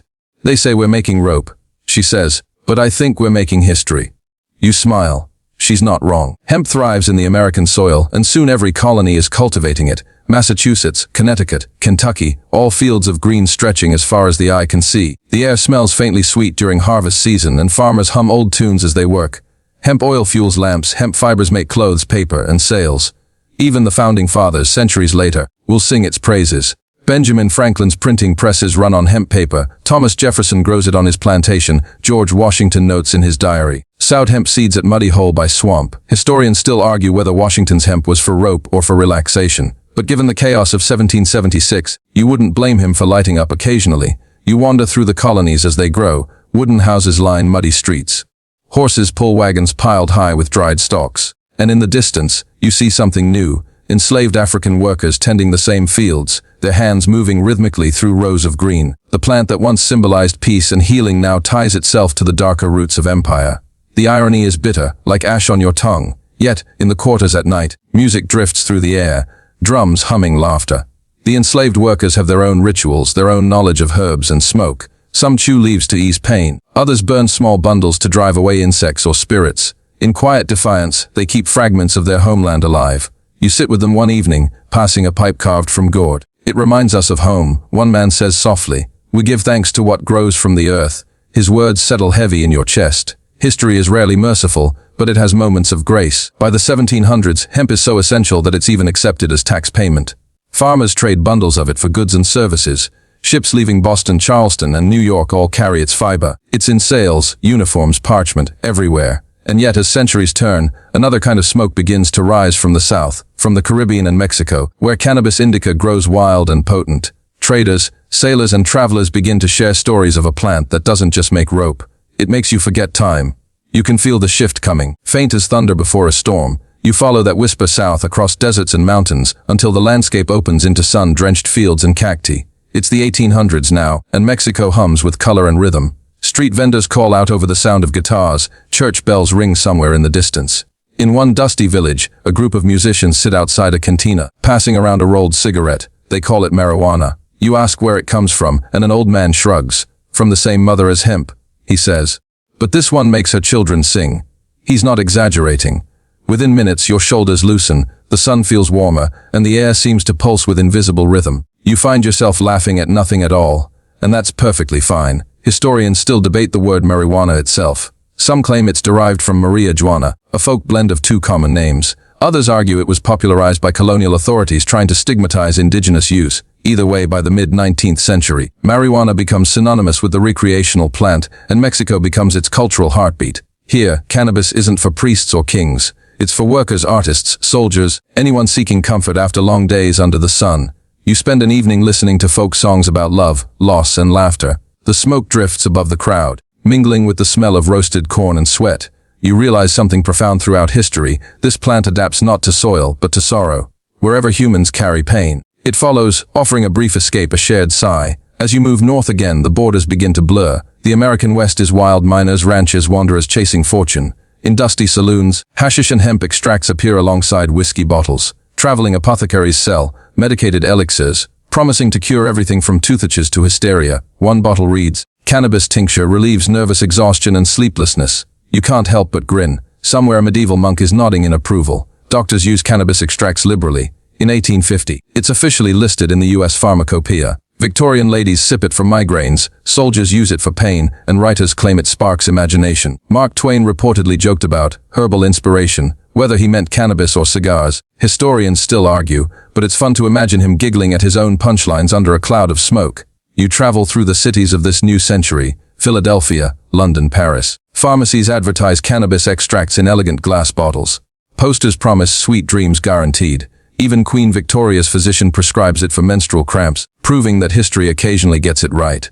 In Paris, at the famed Club des Hashischans, artists like Baudelaire and Dumas gather to explore altered consciousness. They describe it as a voyage of the mind, a door into the surreal. You sit among them one evening as they sip green syrup and debate philosophy. One poet says, "It makes the soul speak."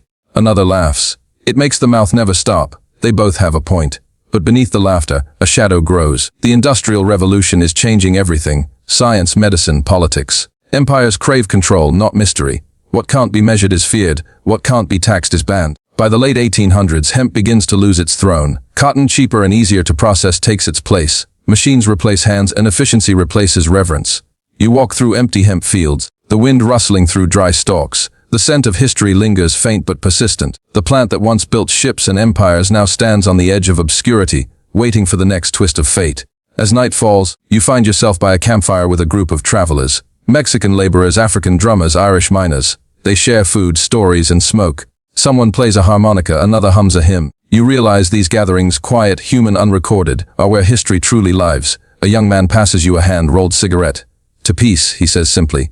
You take a slow drag. The stars shimmer, the world softens, and the fire crackles like laughter. For all its wars and empires, humanity still circles back to the same small joys, warmth, company, and a plant that soothes the restless heart. Tomorrow, the 20th century will dawn, a century that will love, fear, ban, and rediscover this same plant over and over again. But tonight, in this quiet clearing, you just breathe. The smoke curls upward, carrying whispers of every age before you. Morning rises pale and cold over the horizon. The smoke of last night's fire has turned to thin ribbons of gray, curling toward a sky already filling with promise and industry. You stand at the crossroads of two centuries, the 1800s fading behind you, the 1900s just beginning. The world hums with machines now. Railroads slice through forests, telegraphs crackle with invisible messages, and cities grow like steel flowers across the land. But with progress comes paranoia. The plant that once symbolized prosperity and medicine is about to become the center of one of history's strangest moral panics. You find yourself in El Paso, Texas, 1910. The streets are dusty, crowded with Mexican refugees fleeing the revolution. They bring stories, songs, and seeds, the same green leaves once smoked freely under the sun. Locals call it marijuana, but to the newcomers, it's comfort, a way to sleep when the world won't stop burning. One evening, you sit outside a small tavern as a group of men strum guitars and pass a joint between them. The air is sweet, thick with music and smoke. But across the street, a police officer watches. His expression is sour. He mutters something under his breath, something about foreign habits and troublemakers. You can almost hear the storm brewing.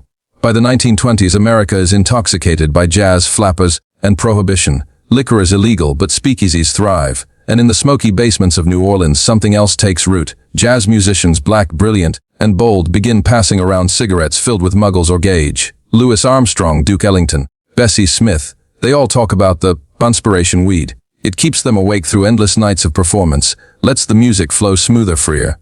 You sit in the corner of a dim club, trumpet blaring, bass pulsing through your chest, and you realize something: this isn't just music, it's liberation.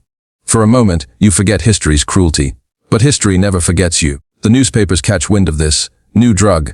They don't call it hemp anymore. They call it marijuana, a foreign, frightening word. They print wild stories about madness, violence, and murderous Mexicans. None of it's true, but truth rarely matters when fear sells papers. Then comes a name you won't forget: Harry J. Anslinger. The year is 1930. Anslinger, the first commissioner of the Federal Bureau of Narcotics, steps up to a podium with the confidence of a man about to rewrite reality. Marijuana, he declares, is the most violence-causing drug in the history of mankind. You watch the crowd murmur, their faces tightening in fear. He continues, his voice rising like a preacher's. It leads to insanity, crime, and death. The words echo through the hall and into law. the Marijuana Tax Act of 1937 arrives like a hammer. Overnight, cannabis is criminalized across the United States. Farmers are forced to destroy their crops, doctors lose their prescriptions, and musicians find themselves arrested for possession of what was once medicine. You walk through fields of hemp burning under government orders, the air thick with bitter smoke. A farmer beside you watches silently, hat clutched in trembling hands. They said it was for safety, he mutters. But whose? No one answers. You drift through the 1940s and 50s, and the world changes again. War, rationing, propaganda. Soldiers return from battle broken and sleepless, but the plant that could have soothed them is gone, replaced by pills and promises. And yet, even in the shadows, cannabis survives. Jazz clubs still hum at night. Beat poets whisper about altered consciousness. The word weed becomes rebellion, whispered like a secret password among the young and curious. Then the 1960s arrive and the world bursts open. San Francisco, 1967, the summer of love. You walk through Haight-Ashbury, where barefoot youth dance in the streets, their hair wild, their eyes clear with purpose. Guitars strum, incense burns, and everywhere you turn, someone offers you a joint. Peace and love, they say, smiling. Pass it on. Cannabis becomes a symbol again, not of empire, not of medicine, but of resistance. A generation disillusioned by war and greed turns back to the earth. They rediscover what ancient monks, healers, and poets already knew. The plant doesn't just calm the mind, it awakens it. You join them under a golden California sunset, the city glowing like fire. The smoke rises around you in soft spirals, blending with laughter and protest songs. For a moment, you think maybe history has come full circle, but history always repeats its cruelties before it redeems itself. The 1970s bring the war on drugs. Richard Nixon steps before cameras, declaring drugs to be public enemy number one. You stand in the crowd, watching as legislation tightens like a noose. Secret memos later reveal the truth. The war wasn't about drugs. It was about control.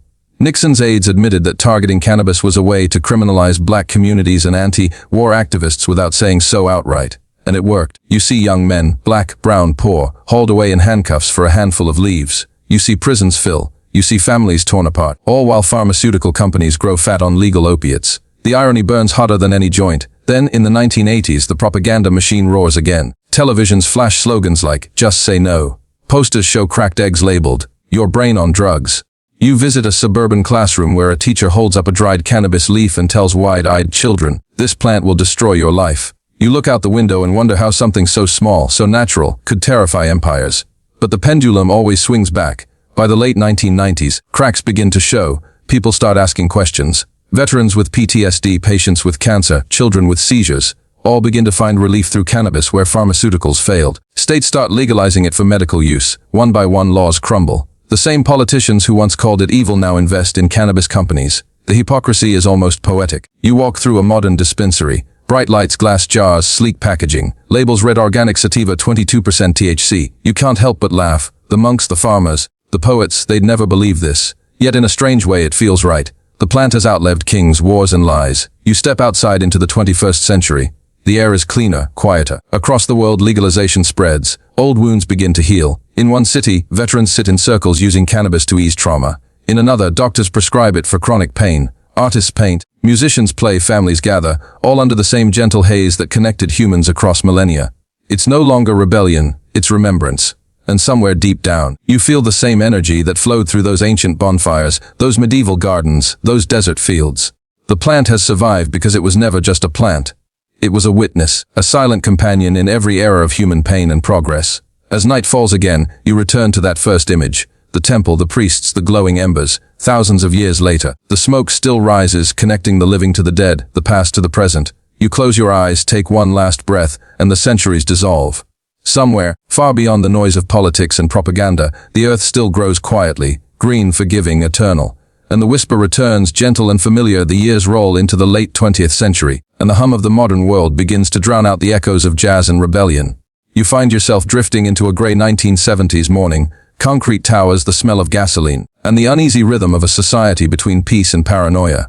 The summer of love is over, the flowers have wilted, and the dreamers have traded incense for exhaustion. But the story of cannabis is far from finished. You stand in the Oval Office unseen as Richard Nixon paces behind his desk. His face is pale with stress, his words sharp as broken glass. "Drugs," he says, "are the enemy." But you can tell by the way he says it. His enemy isn't the plants, it's the people. Historians still argue whether the war on drugs was ever really about drugs at all. Some say it was a political chess move, a way to silence dissent without directly targeting protesters or black communities. Others believe Nixon truly thought he was saving the nation, Either way, the damage would echo for decades. The year is 1971. Nixon signs the Controlled Substances Act. Cannabis is shoved into Schedule I, the same category as heroin. No accepted medical use, the paper declares. You almost laugh, remembering the ancient doctors in Egypt and China who prescribed it for pain, sleep, and sorrow thousands of years before the word America even existed. But laughter turns to silence as you walk through neighborhoods hit hardest by the new laws. Police sirens echo through the night. Arrests skyrocket. Lives unravel over what could fit inside a shirt pocket. You see young men, barely out of high school, handcuffed beside their mothers' front doors. You see judges handing out sentences longer than some murderers receive. And you can't help thinking the empire has found another way to keep its hands clean. By the early 1980s, the tone shifts from politics to panic. Television screens flicker with grim public service announcements. A fried egg sizzles in a pan.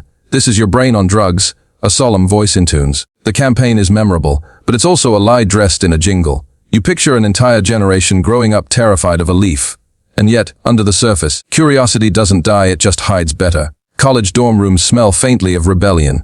Garage bands write lyrics about smoke and freedom. The same kids who watch Just Say No commercials after school roll their eyes and pass the joint once their parents go to bed. You drift through the suburbs of America in 1986. Posters of Ronald Reagan hang in classrooms. Nancy Reagan smiles on the television, telling children that saying no will save their souls. The country is awash in slogans and scare tactics, but behind the polished speeches, the prisons are filling faster than ever. One evening you follow a man named Robert, a father of two, factory worker, never violent. He's caught with half an ounce of cannabis and sentenced to 10 years. His wife sells their furniture to pay for a lawyer who never returns her calls. His kids stop talking about college. You realize then that this isn't just policy, it's machinery grinding relentless and blind. Still, resistance has a funny way of growing in the cracks. By the 1990s, whispers turn into voices again. Doctors start speaking out. Patients begin organizing. AIDS activists in California demand the right to use cannabis to ease their pain. Cancer patients testify before lawmakers, hands shaking but eyes steady. In 1996, California passes Proposition 15 legalizing medical marijuana, the first in the nation. You can almost hear the collective gasp. The law doesn't just open dispensaries, it reopens history. Ancient medicine, long buried beneath propaganda, begins to breathe again. You stroll through San Francisco's Castro district. The smell of salt air mixes with faint cannabis smoke from an open window. Inside, a hospice patient sits by the bed, a vaporizer humming quietly. His doctor, gray hair, kind eyes, leans in and says it helps him eat, helps him laugh. For the first time in a long time, compassion outweighs fear. But not everywhere. Across the country, federal agents raid dispensaries, seizing plants, cash, and hope. The contradiction is dizzying, legal in one state, a felony in the next. Historians still argue whether this era was progress or chaos. You decide it was probably both.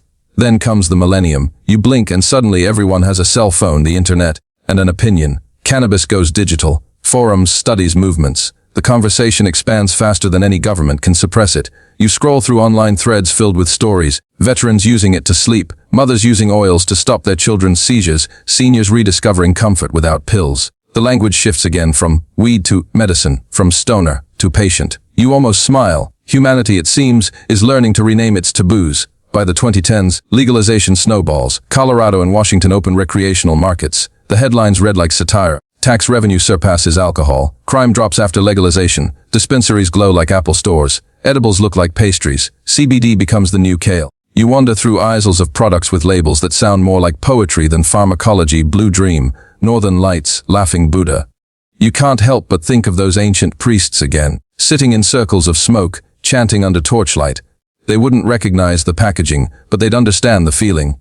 Yet even in this new age of acceptance, the ghosts of prohibition linger. People still sit in prison for the same acts that now fill luxury storefronts. Corporations patent strains once shared freely among communities. The plant that belonged to everyone now wears a price tag and a brand logo. You walk past a billboard that says, "Elevate your lifestyle." Beside an image of a woman meditating with a gold vape pen, you chuckle softly. We've come a long way, you think, but maybe not all of it forward. The 2020s arrive with smoke of another kind, wildfires, pandemics, unrest. The world feels fragile again, uncertain, and once more people reach for old comforts. Cannabis use skyrockets, not for rebellion or fashion, but for quiet survival. You sit in an apartment late at night. The city outside is silent. A neighbor's laughter drifts through the wall.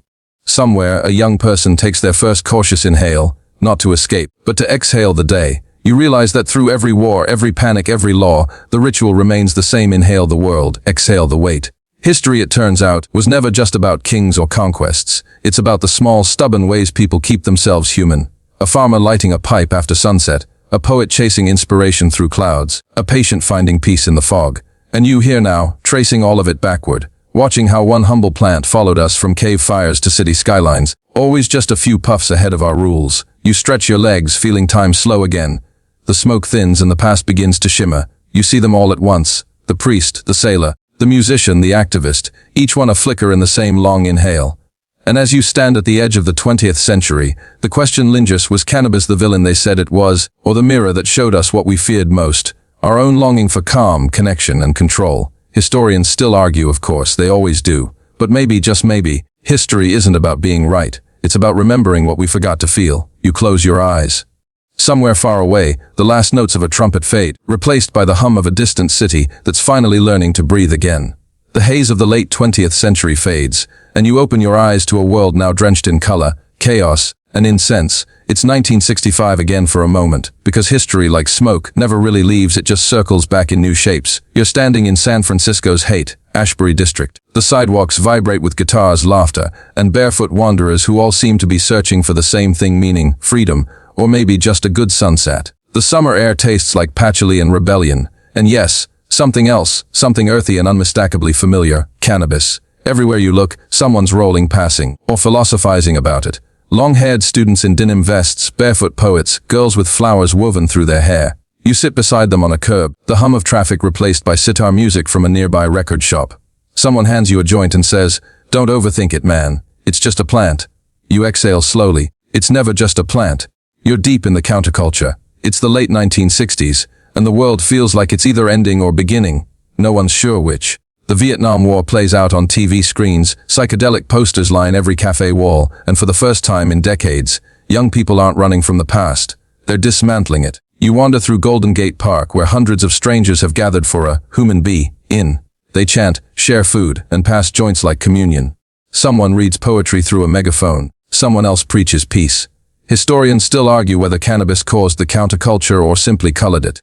Maybe it didn't cause anything at all. It just gave a restless generation the courage to sit still and look inward. You watch as the smoke rises in lazy swirls, and for the first time in this long, sprawling story, humanity seems to breathe together. Then the music shifts. It's Woodstock 1969, rain, mud music, and millions. You're standing in a field of soaked grass and swaying bodies. The stage glows like a beacon, and somewhere between Jimi Hendrix's guitar solos and Joan Baez's voice cutting through the mist, you realize something wild. Cannabis has become not just a symbol of defiance, but of unity. People who've never met before are sharing blankets, sharing food, sharing joints. No one cares about borders, class, or creed. For one long weekend, the world forgets how to fight. The joke almost writes itself. The only war here is over who gets the last hit. You laugh quietly to yourself, the rain tapping your shoulders, the earth soft beneath your feet. But peace is a fragile flame, and history, as always, has matches. The early 1970s arrive with handcuffs. The same hippies who preached love now face raids and record files. You see vans parked outside communes, police breaking up concerts, dogs sniffing through backpacks. The war on drugs has officially begun. Still, rebellion adapts. You find the spirit alive in music. Bob Marley strums his guitar in Jamaica, his voice soft but unyielding. Herb is the healing of the nation, he says, and millions believe him. Reggae becomes both rhythm and resistance, carrying cannabis culture across oceans. Meanwhile, in the US, psychedelic rock bands turn smoke into sound. Pink Floyd turns it into philosophy. The Beatles write lyrics that sound suspiciously like someone has been staring too long at a lava lamp. You grin, imagining the historians of the future trying to explain all this to students. Yes, class, cannabis once influenced an entire decade's soundscape and fashion sense. But beneath the laughter, the consequences are serious. By 1973, the Controlled Substances Act cements cannabis as illegal under federal law. Arrests skyrocket, prisons overflow, families fracture, and yet, like ivy through brick, the counterculture survives in dorm rooms, festivals, and poetry readings. You drift through a college campus in 1978. The air smells faintly like rebellion and cheap pizza. A group of students debate philosophy while passing a joint, and one of them says something like, "You can't outlaw consciousness." You smile. They're right. No law can regulate curiosity. Then, the 1980s hit like a sobering alarm clock. Hairspray replaces hemp. Disco replaces drum circles. And yet, under neon lights and synthesizer beats, small fires of resistance still burn. In basements, artists and writers cling to cannabis like a relic of authenticity. In secret corners of Hollywood, producers puff discreetly between takes. Even presidents can't resist a nervous laugh when asked if they've ever inhaled. You imagine an entire nation pretending not to know what everyone already knows, a secret woven so tightly into pop culture that denying it feels absurd. By the 1990s, the counterculture's children have grown up. They're professionals now, scientists, lawmakers, journalists, and some of them remember those hazy nights under starry skies. They remember peace signs, not prison bars, and they start asking why exactly is this still illegal. In 1996, California answers. Medical marijuana becomes legal. Doctors start prescribing it again, just like ancient physicians once did. You walk through a clinic where patients line up quietly, holding small cards and big hopes. The receptionist smiles, stamps paperwork, and whispers, "You're good to go." For some, it's just relief. For others, it's redemption. The counterculture never died, it just waited until the world caught up. As the 2000s dawn, cannabis slides from protest to profession.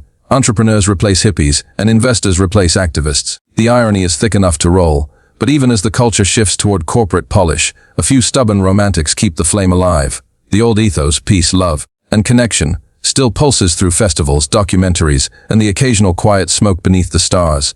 You find yourself at one of those gatherings, music playing softly, strangers sharing stories, laughter echoing through the dusk. It feels familiar, it feels ancient, it feels human. You realize the age of Aquarius never really ended. It just grew quieter, subtler, hidden beneath the hum of modern life. Every time someone takes a mindful breath, every time a friend shares a moment of stillness, every time someone chooses peace over panic, that old countercultural heartbeat echoes. And yes, sometimes it smells faintly like weed. You chuckle softly at that thought. The world may have changed, but some truths are timeless. As night falls over the modern skyline, you stand on a rooftop, looking out over cities lit like constellations. The hum of traffic below feels almost like ocean waves. Somewhere, far beneath you, a record spins. Vinyl crackling, a slow reggae beat drifting upward. You think of all the eras you've walked through: shamans in caves, pharaohs with ointments, monks in cloisters, jazz musicians, hippies, healers, soldiers, and dreamers. All of them connected by one quiet ritual: inhaling something green and exhaling something heavy.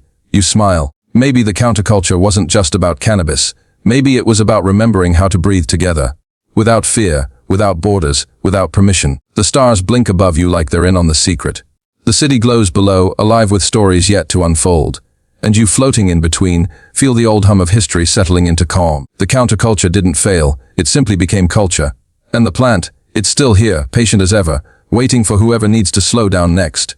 The hum of the city fades, replaced by the software of the present day, modern, loud, and oddly nostalgic. You blink and the skyline sharpens into LED light, glass towers, and quiet clouds of vapor that look suspiciously familiar.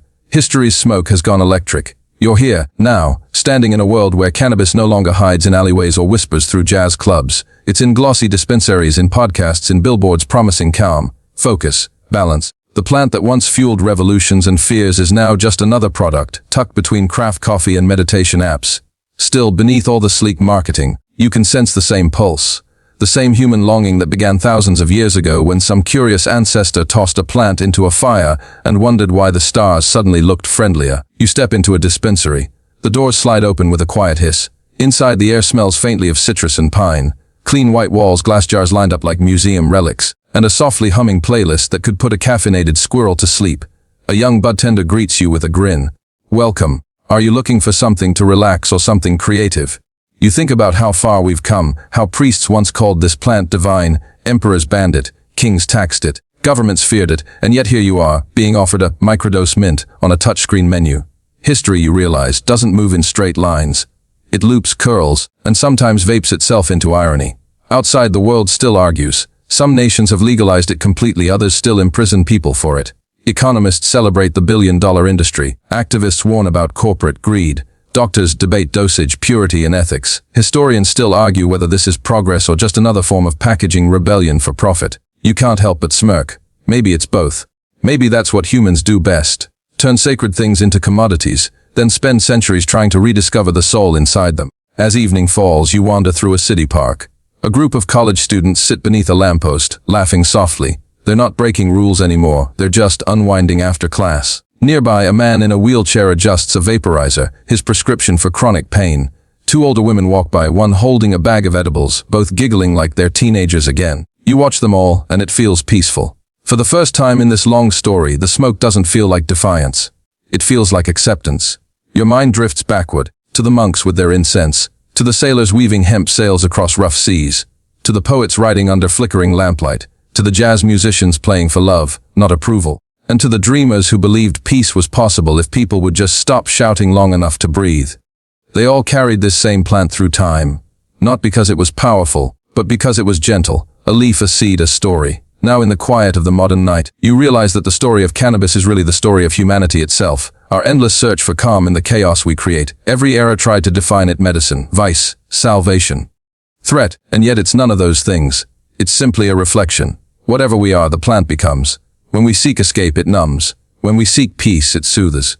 When we seek meaning, it listens. And maybe that's why it never truly disappears.